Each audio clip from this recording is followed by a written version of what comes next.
آپ سرکار نے فرمایا قال اللہ تعالیٰ انفق یا ابن آدم انفق علیک، اللہ تعالیٰ فرماتا ہے بندے لوگوں پر خرچ کر، میں تیرے اوپر خرچ کروں گا۔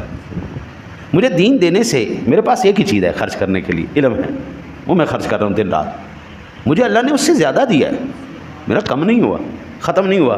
جس کے پاس پیسہ ہے وہ پیسہ خرچ کرے، اللہ اس کی اپنی رحمتیں تیرے اوپر خرچ کرے گا۔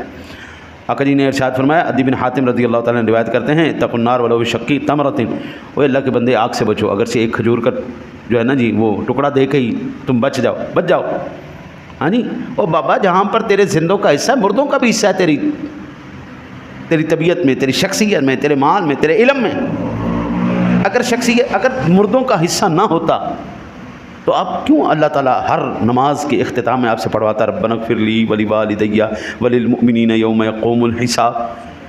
خالی ربنا اغفر لی کر کے گل ختم نہیں، ربنا اغفر لی، یا اللہ میری مغفرت کر۔